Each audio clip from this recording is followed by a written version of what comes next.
The alert came through at 400 hours, pulling Captain Minu Park from a restless sleep. His small cabin aboard the survey vessel Resilience felt colder than usual as he pulled on his uniform. The message on his was short and confusing. An unknown vessel had been detected drifting near the edge of human space, showing no power signature but still intact. Minu walked onto the bridge, where his crew was already gathered around the main display screen. The ship ahead of them looked like nothing they had seen before. It was massive, easily 3 times the size of the Resilience, and its hull seemed to shimmer even in the darkness of space. Strange crystalline structures grew from its surface like frozen lightning. Any response to our hails? Minu asked his communications officer. Nothing, sir, but I'm picking up faint life signs, thousands of them. Minu felt his chest tighten. A ship that size drifting without power, full of living beings. Nothing good could explain it. Prepare a boarding team. I'm going over there myself. His first officer, Lieutenant Nam, stepped forward.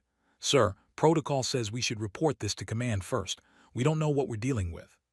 Protocol also says we render aid to vessels in distress, Minu replied. Those are people over there. We'll report after we know what we're looking at. The boarding team suited up and crossed the empty space between the two ships. As they entered through an airlock that opened with surprising ease, Minu's breath caught. The interior of the ship was beautiful and terrible at the same time. Everything seemed to be made of crystal, but it was all wrong.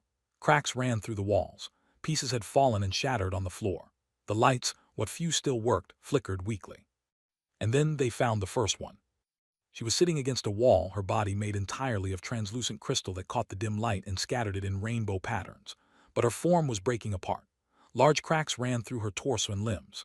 Pieces of her had fallen away, leaving gaps in her body. Her head turned slowly toward them, and though she had no face as humans understood it, Minu could sense her fear. Please, she said, her voice like wind chimes in a storm. Please help us. The boarding team found more of them throughout the ship. Thousands of crystalline beings, all in various stages of falling apart. Some could still move. Others lay still, their bodies barely holding together. The children were the worst. Small crystalline forms, some no bigger than a human child, trying to hold pieces of themselves in place. Doctor, the Resilience's chief medical officer, came over on the second shuttle. She moved through the alien ship with her medical scanner, her face growing more troubled with each reading. Finally, she pulled Minu aside. They're dying, she said quietly. All of them. It's like their bodies are losing cohesion. Their molecular structure is breaking down. Can you help them? Hesitated. I don't know, I've never seen anything like this. But Captain, I need to try. Whatever they are, they're people and they're suffering. Over the next hours, they learned the alien story. They called themselves The first one they had found was named N, a young male who served as a translator. He spoke decent standard, learned during better times. They had once been valued members of something called the Galactic Consortium. Their crystalline bodies could perform calculations that organic computers couldn't match. They had been scientists, engineers, and mathematicians for dozens of other alien species. They had been useful. Then the sickness started, the fracturing they called it. It began with small cracks barely visible. Then the cracks grew, pieces fell away. Their minds began to fragment along with their bodies. The brilliant calculations they once performed became impossible. They made mistakes. They became slow. And the Galactic Consortium had thrown them away. They said we were defective, N explained, his voice breaking like glass. They said treating us was a waste of resources. They gave us these old ships and told us to leave. That was 5 years ago. We've been searching for somewhere, anywhere that might help us, but no one wants broken things. Minu felt anger rise in his chest. How many of you are on this ship? 12,307, N said. When we left, there were 15,000. The number hit Minu like a physical blow. Thousands had died while this ship drifted through space, searching for help that never came. He made his decision in that moment, knowing it would probably end his career. We're taking you to Earth, he said. His crew stared at him, stepped forward again. Captain, we can't. The consortium has rules about refugees. If we interfere, Earth could face sanctions. We could be expelled from interstellar trade. Then we'll be expelled, Minu said flatly. I'm not leaving these people to die in the dark. The Resilience didn't have room for 12,000, but it had enough power to tow their ship. Doctor worked around the clock, trying to understand their biology. She discovered something important.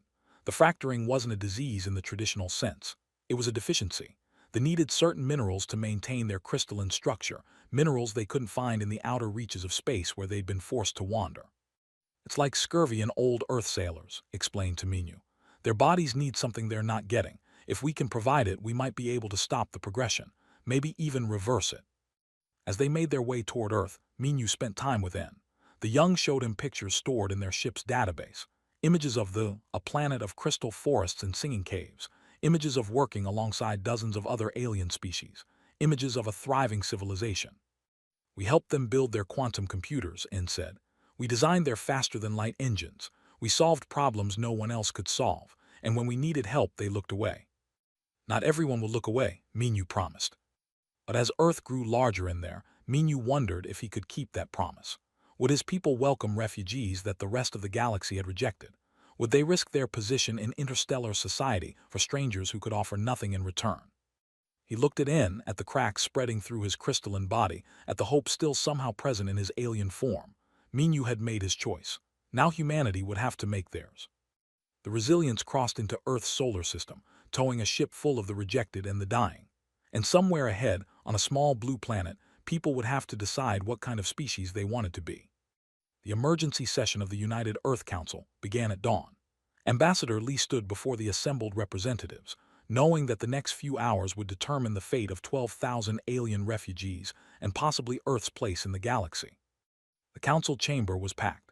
Representatives from every Earth nation filled the seats, their faces showing everything from curiosity to concern to outright fear. Above them, holographic displays showed images from the ship. Crystalline beings with bodies breaking apart. Children trying to hold themselves together. Faces without features that somehow still showed pain. The captain of the Resilience has brought these beings to our doorstep, began. They are dying. They were cast out by the Galactic Consortium for becoming what the Consortium calls inefficient. They have nowhere else to go. Council member Shin rose to her feet immediately. She was a sharp woman, known for her careful economic policies and her distrust of emotional decision-making. Ambassador Lee, with all respect, we cannot afford this. Earth's economy is still recovering from the resource wars. We rely on trade with the Consortium. If we defy their refugee policies, they will cut us off. Millions of humans could suffer because we chose to help aliens we know nothing about. Murmurs of agreement rippled through the chamber. Had expected this. Was right about the economics. Earth needed the Consortium's trade networks, but he had to make them see past the numbers. Council member Shin is correct about the risks, said. But we must also consider what we risk by turning away. We risk our humanity. We risk becoming the kind of species that looks at suffering and calculates whether it's profitable to help. This is not about profit, shot back. This is about survival, our survival. The debate raged for hours. Some argued for helping others insisted Earth couldn't afford to antagonize the Consortium. The chamber grew heated, voices rising, until finally the council chair called for a recess. While the politicians argued, Doctor worked. She had samples of tissue, if you could call crystalline structures tissue. Her lab on the Resilience was small, but she made it work. Hour after hour, she ran tests, analyzed results, and pieced together the puzzle of biology. The breakthrough came at 3 in the morning. Sat up so fast she nearly knocked over her coffee. The mineral composition they needed wasn't rare. It wasn't exotic. It was common silicate compounds, combined with trace elements that Earth's asteroid belt had in abundance. The Consortium worlds were mostly carbon-based. They didn't have easy access to these minerals, but Earth did. She sent her findings to a civilian researcher she knew from university. Worked at a private facility outside government control. If anyone would understand the significance of this discovery, it was him. Read's data 3 times before he believed it. Then he ran his own simulations. By morning, he was certain. The fracturing could be stopped. With the right treatment, it could even be reversed. They didn't have to die. He knew what he had to do, even though it would probably cost him his job. Sent the data to every major news network on Earth. Within an hour, the story was everywhere. The public response was immediate and powerful. Social media exploded with posts about the images of the crystalline children spread across networks. People saw beings who were suffering, beings who could be saved with resources Earth had plenty of. The hashtag Haven4 started trending worldwide. Protests formed outside the council building. Thousands of people gathered holding signs. We can help, Earth for all, not for profit for people. The crowds grew larger by the hour. Inside his small quarters aboard the Resilience, Minyu watched the news feeds with N beside him. The young was silent as he saw humans arguing about whether his people deserved to live. I'm sorry, Minyu said quietly. I thought bringing you here would solve things. I didn't realize our people would need convincing. N's crystalline form shifted, light refracting through the cracks in his body. Your people are afraid, I understand. The Consortium races were afraid too at first, then they just stopped caring. What was it like, Minyu asked, before the fracturing? And seemed to look into the distance, though he had no eyes as humans understood them. Beautiful. We had crystal forests that sang when the wind blew through them. Our cities were alive with light. We had families, friends, dreams. I wanted to be an explorer. I wanted to see the galaxy. His voice cracked. Then I started breaking apart. We all did. And suddenly no one wanted us anymore. My parents held themselves together as long as they could, N continued. They wanted to see me grow up, but the fracturing doesn't wait. One morning my mother just came apart. She shattered into 1,000 pieces. My father lasted 3 more months. Toward the end, he couldn't remember my name. The cracks in his mind were as bad as the cracks in his body. Minyu felt his throat tighten. How old were you? By your years, 14. The same age as Minyu's nephew back on Earth. He thought about that boy losing both parents while his body slowly fell apart, while the entire galaxy turned its back on him. The anger that had been simmering in Minyu's chest since they found the ship flared hot and bright. The council reconvened the next day. The building was surrounded by protesters now, so many that security had trouble keeping the entrances clear. Inside, the atmosphere had changed. The representatives had seen the public response. They had seen the data leaked. They knew their voters were watching. Stood to speak again, but this time he wasn't alone. A holographic projection of N appeared beside him. The young had agreed to address the council, even though speaking to so many strangers terrified him. My name is N, he began, his wind chime voice transmitted through speakers. I am 23 years old. I have been dying since I was 13. The Galactic Consortium said I was broken. They said helping me was inefficient. They said my people were a waste of resources. The council chamber was silent. Every representative watched the cracked crystalline form, the way light barely made it through his damaged body. I don't know if I deserve your help, N said. I have nothing to offer you. I can't do the calculations I once could. I can't build the things I used to build. I'm just broken, but I'm still alive. And I want to stay alive, not because I can be useful to you, just because I want to live. He paused, and when he spoke again, his voice was softer. Captain Park and Doctor saved my life by caring when no one else did. If your people decide to turn us away, I will understand. But I will also remember that at least some humans saw us as people worth saving. The hologram faded, looked around the chamber at faces that had been hard with worry and now showed something else, something softer. The vote, the council chair said quietly. It wasn't unanimous. 8 representatives voted against providing sanctuary, but 63 voted yes. The motion passed. Earth would accept the refugees. Earth would provide medical treatment. And if the consortium didn't like it, Earth would face those consequences together. Left the chamber and made his way to the Resilience. He found Minyu and N still in the captain's quarters, watching news feeds and waiting. Pack your things, said, smiling. You're coming home. N's entire crystalline body seemed to brighten, as if a light had been turned on inside him. Home, he repeated, testing the word. We have a home. Behind them, through the viewport, Earth hung in space, blue and green and beautiful. And now, somehow, it was also home to species the rest of the universe had thrown away. The consortium ship arrived 3 weeks after Earth's decision to accept the. It was sleek and massive, its hull gleaming with technology that made Earth's best vessels look like ancient relics. The message that came with it was simple and cold. Ambassador Axe wished to speak with Earth's leaders immediately. The meeting took place in Geneva, in the same council chamber where humanity had voted to help the. Ambassador stood with other Earth representatives as Axe entered. The consortium ambassador was tall and thin, with gray skin and 4 arms. His face showed no emotion as he took his seat across from the humans. Your decision to harbor the is problematic, Axe began without greeting or pleasantry. The Galactic Consortium operates on principles of efficiency and optimal resource distribution. They are defective. Resources spent on them provide no return. Felt his jaw tighten but kept his voice calm. They are people, ambassador, not investments. That is a distinction your species seems to value, Axe said. The consortium does not share this view. We have expelled them for valid reasons. By accepting them, Earth challenges consortium authority. This cannot be tolerated.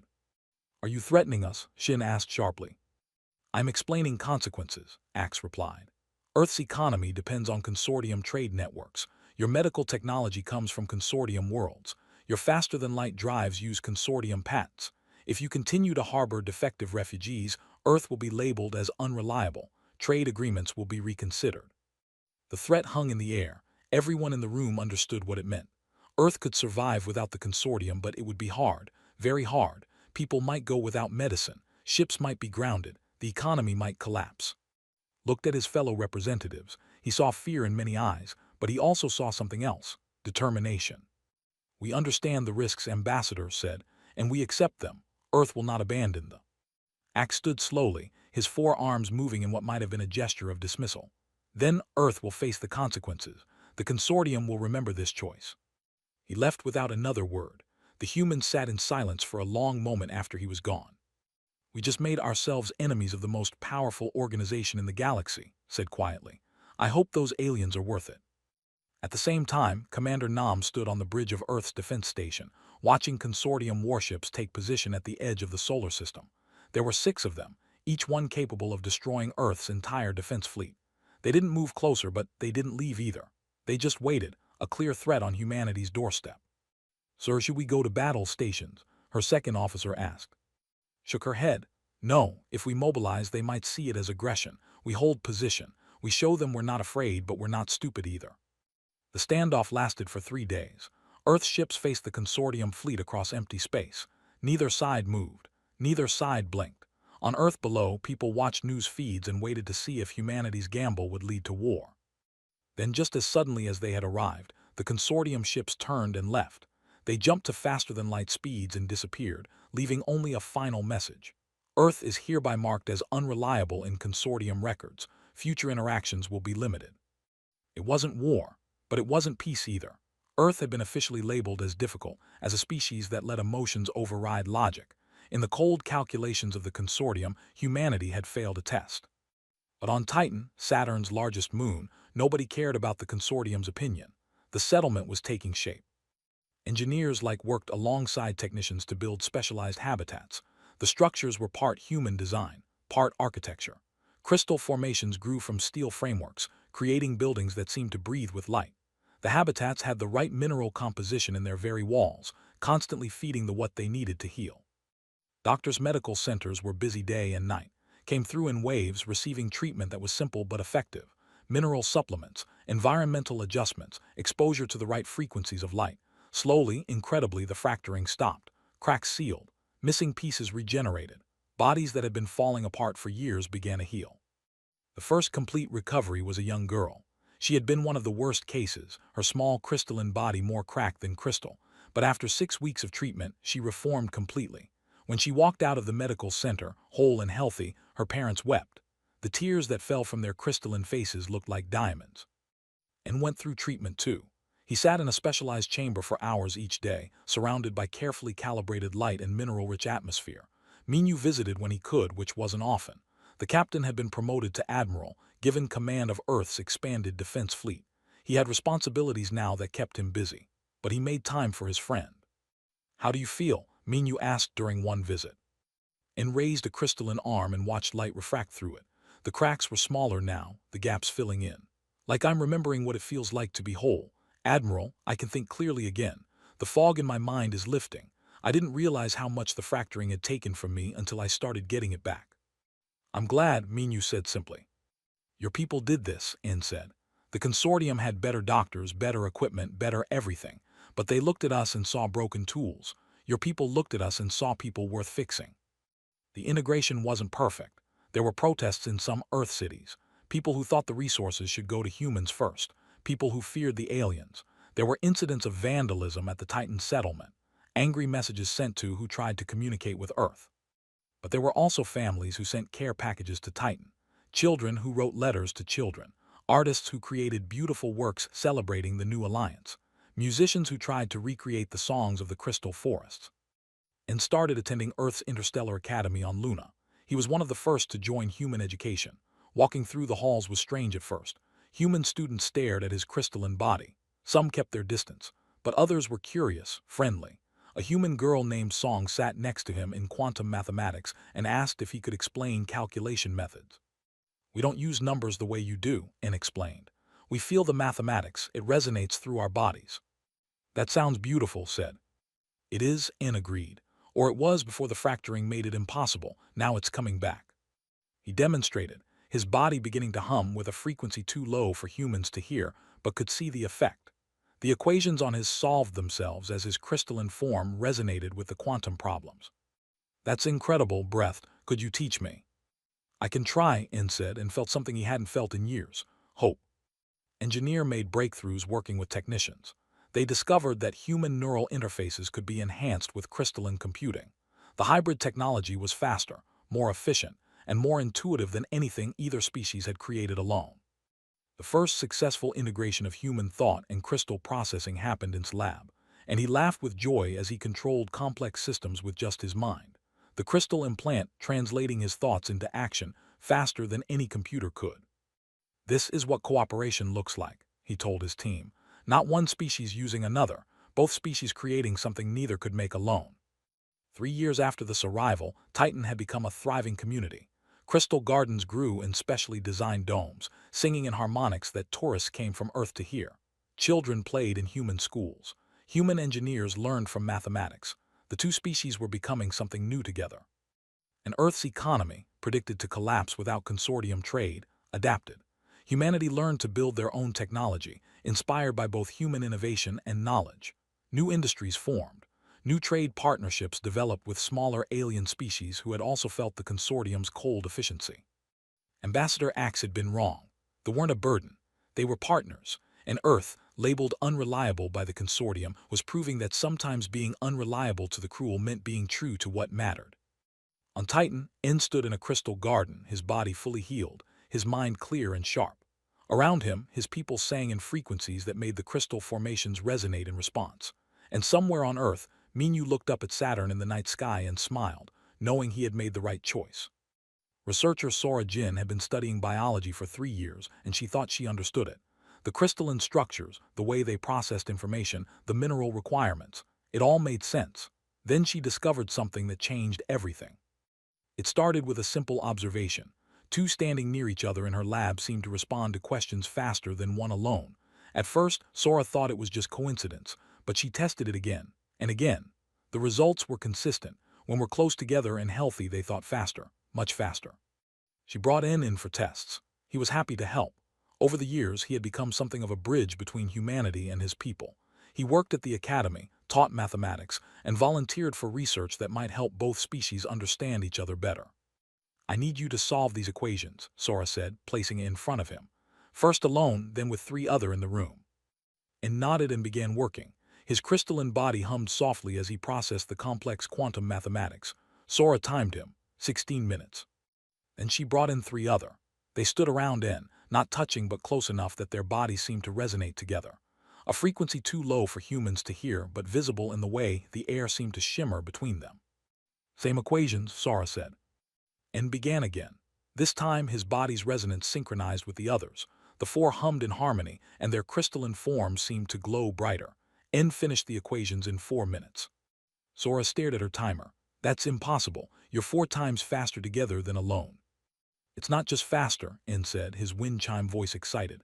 It's clearer. When we resonate together, we share processing power. We think as one mind across 4 bodies.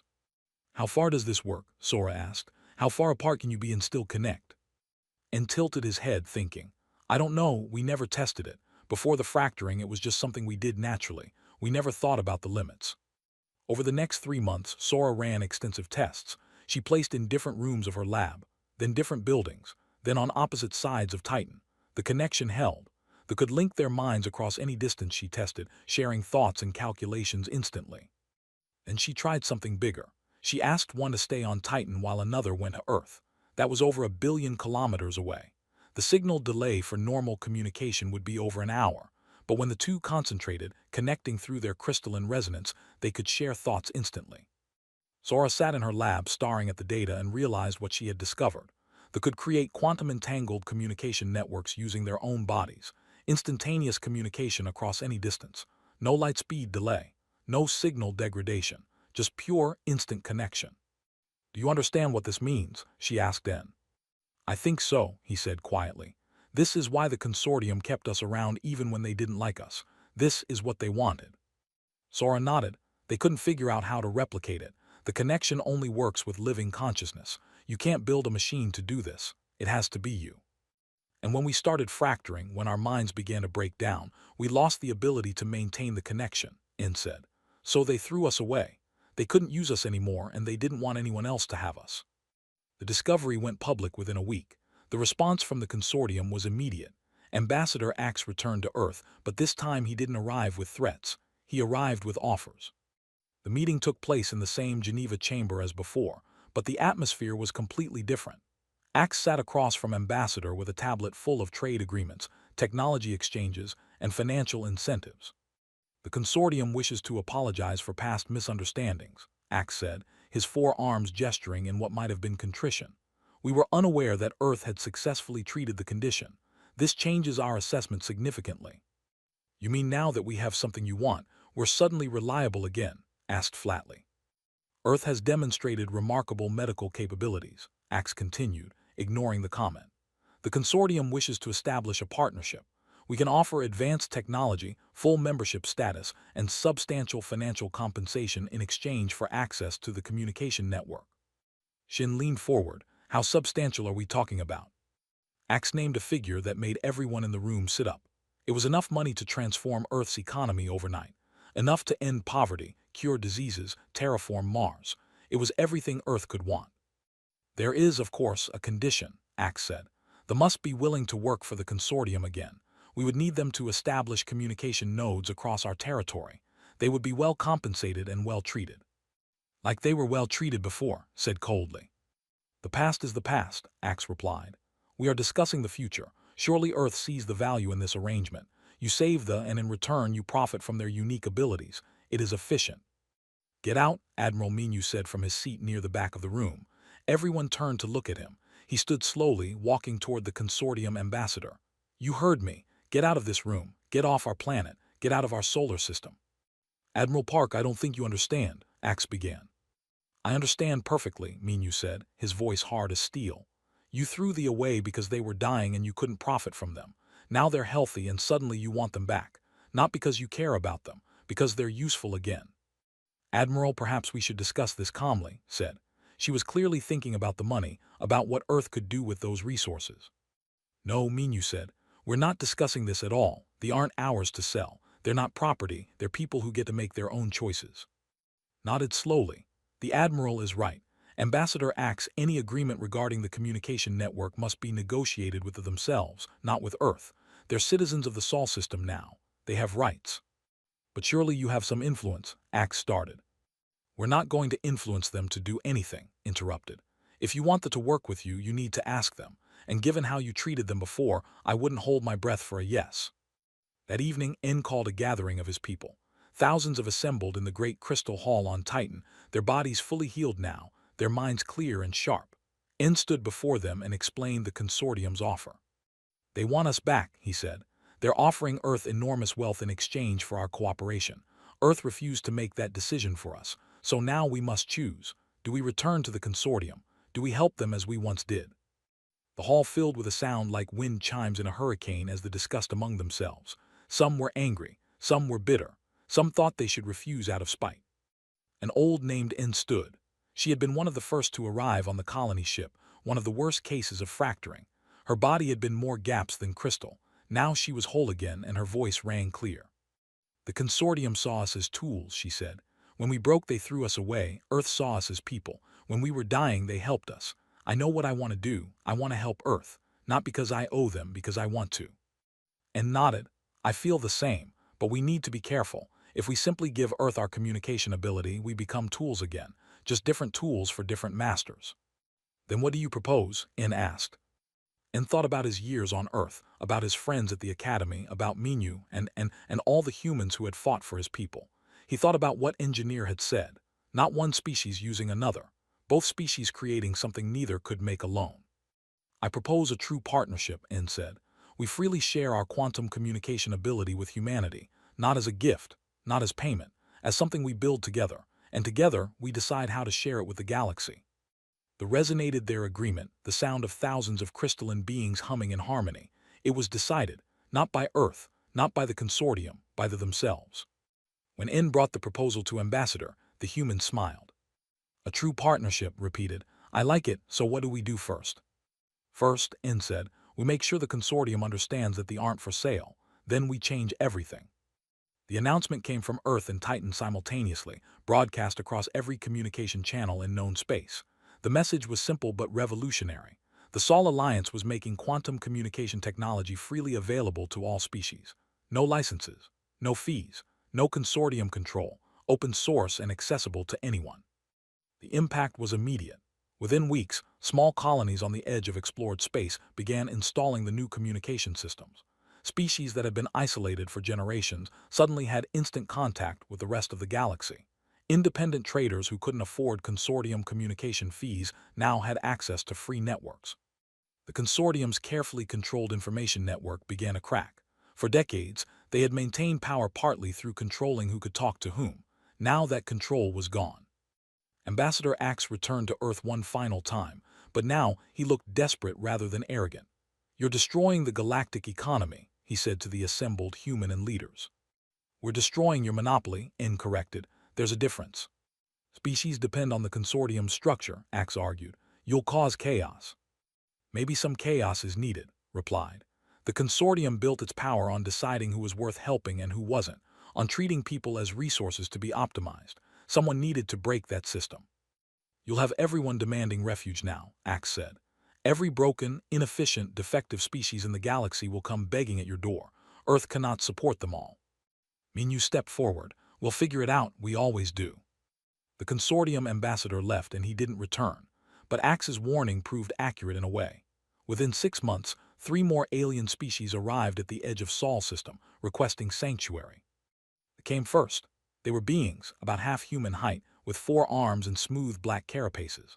Their hive structure produced workers, drones, and queens, all dependent on each other for survival. The consortium had declared them inefficient because they couldn't operate individually, because their hive structure meant they needed more resources per than solo species. Commander, now in charge of Sol system defense, met the ships at the border. The hive queen, speaking through a translator worker, explained their situation. They had been expelled 2 years ago. Half their population had died in the harsh conditions of exile. "Why would you help us?" the queen asked. "The consortium said we were worthless." "The consortium was wrong," said simply. "Come in, we'll find you space." They arrived a month later. Aquatic beings who needed high-pressure water environments, they had been deemed too demanding by the consortium. Maintaining their habitat requirements was considered inefficient. They had been drifting in an ice hauler converted into a generation ship, slowly dying as their life support systems failed. Doctor, who had become the Sol Alliance's chief medical coordinator, assessed their needs. "We can build pressure habitats on Europa. The moon is mostly ice and water anyway. Give us 3 months." The third group, were crystalline like but with different properties. They absorbed and stored energy rather than processing information. The consortium had tried to use them as living batteries, but they had refused. They were exiled for noncompliance. And met them personally. Standing before their leader, a being named, he felt a strange resonance. Their crystalline bodies responded to each other, even though they were different species. "We heard what humanity did for you," said. "We didn't believe it at first. No one helps refugees. No one cares about the broken." "Humans do," N said, "and we do now too. Welcome home." The Sol system was becoming crowded. Titan held Europa was being prepared for they were establishing hive structures on Ganymede. They were being settled on Enceladus. Engineer was coordinating the largest construction project in human history, building habitats for 4 different alien species simultaneously. "This is insane," he told his team during a planning session. "We're trying to terraform half the moons in the solar system at once." "It's necessary," Song said. She had graduated from the academy and now worked as assistant. "These people have nowhere else to go." "I know," said. "I'm not complaining, I'm just saying it's insane. Let's get back to work." The different species began to interact, helped understand their own crystalline nature. Hive engineering combined with human architecture to create structures more efficient than either species could design alone. Aquatic farming techniques were adapted to provide food for all the refugees. On Earth, artist I Song created a memorial. It was a massive sculpture showing 5 different alien forms standing together, supporting each other. At the base, words were carved in 15 different languages including human, and "The universe cast them aside. We took them in." 5 years after this arrival, ambassadors stood before the United Earth Council with a proposal. "We need to formalize what we've become. We're not just Earth anymore. We're a coalition of species, all working together. I propose we officially establish the Sol Alliance, a government representing all species in our system, with equal voice regardless of size or origin." The vote was easier this time.